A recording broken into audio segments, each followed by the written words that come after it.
وبركاته. الحمد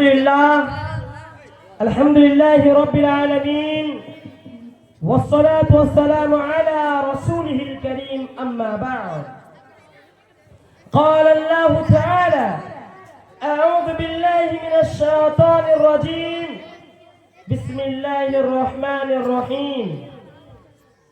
قل هو الله أحد الله الصمد لم يلد ولم يولد ولم يكن له كفوا أحد.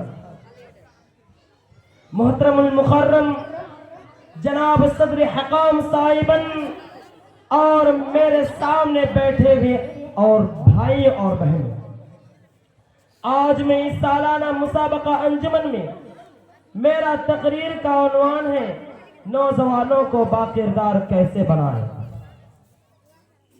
انسانی زندگی کا بتدریج ارتقاء میں ایک مرحلہ جوانی کا ہے۔ جوانی کا لفظ زور اور طاقتور ہے، جو شجاعت و رعب، دبدبہ، جہد، مسلسل پرجوش، جذبات، عمل متواتر کا آئینہ دار ہے۔ اللہ تعالیٰ کی نعمتوں میں سے ایک عظیم نعمت جوانی ہے۔ اس عمر میں بدن میں سیلاب کسی خون میں دورانی ہوتی ہے۔ نوجوانوں طبقہ اپنے قوم میں بڑی اہمیت کا حاصل ہوتا ہے۔ ان کے اندر بگاڑ آ گیا تو اس قوم کی خیر نہیں۔ اگر یہ طبقہ دیندار، بااخلاق اور باکردار، تعلیم یافتہ بن جائے تو اسلام کا صحیح نمائندہ اور ترجمان بن جاتا ہے، اور اگر یہی طبقہ بے دین، بد اخلاق و بد کردار بن جائے، تعلیم سے لاپرواہ ہو جائے تو پورے ملک و معاشرے کے لیے خطرناک ثابت ہو سکتا ہے۔ نوجوانوں ایک قوم کا معمار ہوتا ہے، تو آپ دیکھیں قرآن مجید نے آنے والی نسلوں تک نوجوانوں کی اہمیت کو بیان کیا، اور سنت نبویہ میں بھی ان بااخلاق نوجوانوں کا تذکرہ کیا گیا۔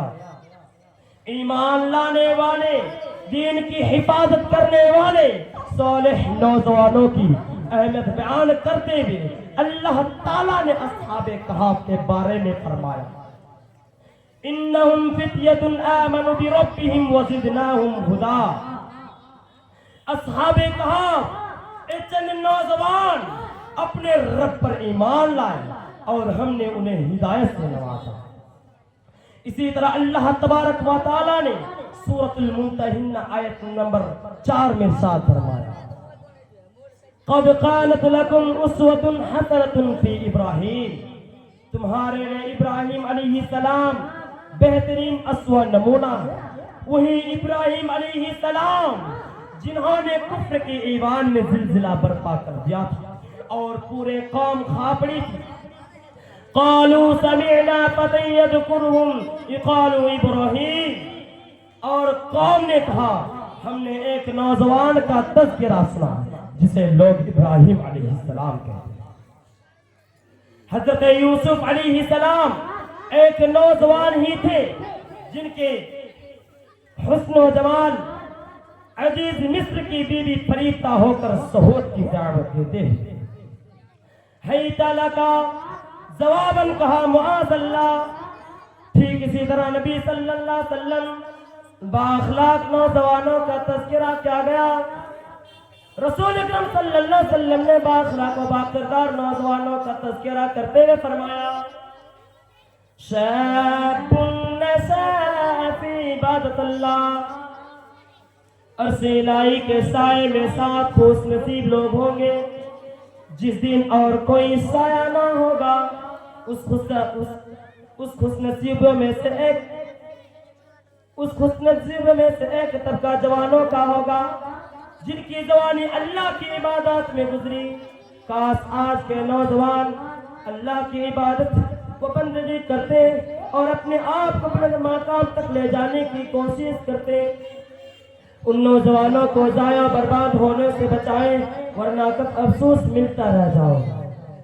کسی شاعر نے کیا ہی بہترین بات کہی ہے، کسی شاعر نے کیا ہی خوب بہترین بات کہی ہے: کر جوانی میں عبادت کاہلی اچھی نہیں، کر جوانی میں عبادت کاہلی اچھی نہیں، جب بڑھاپا آ گیا تو کچھ بات بن سکتی نہیں۔ نوجوان اللہ کے رسول صلی اللہ علیہ وسلم جوانی کی خاص مرحلے کو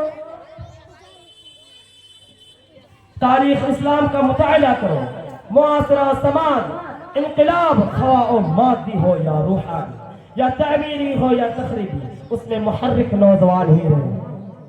کسی دوسری شاعر نے کیا ہی بہترین بات کہی ہے، کسی دوسری شاعر نے کیا ہی بہترین بات کہی ہے، اقابیح روح جب بیدار ہوتی ہے جوانوں میں، اقابیح روح جب بیدار ہوتی ہے جوانوں میں، نظر آتی ہے ان کو اپنی منزل آسمانوں میں۔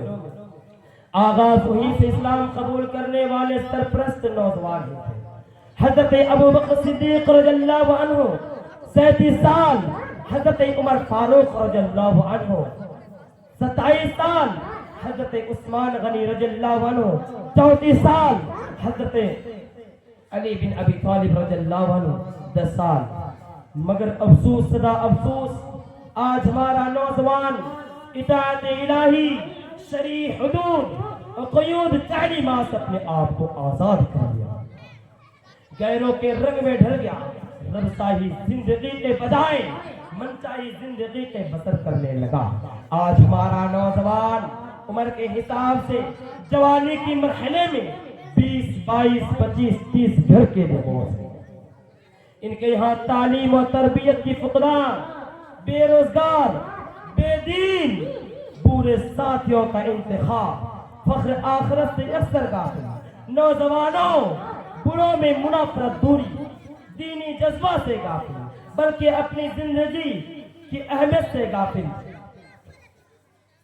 بلکہ زندگی اور اپنی اہمیت سے غافل، بلکہ خود کی اپنی زندگی اور اہمیت سے غافل۔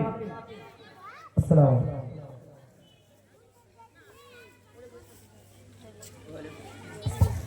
علیکم۔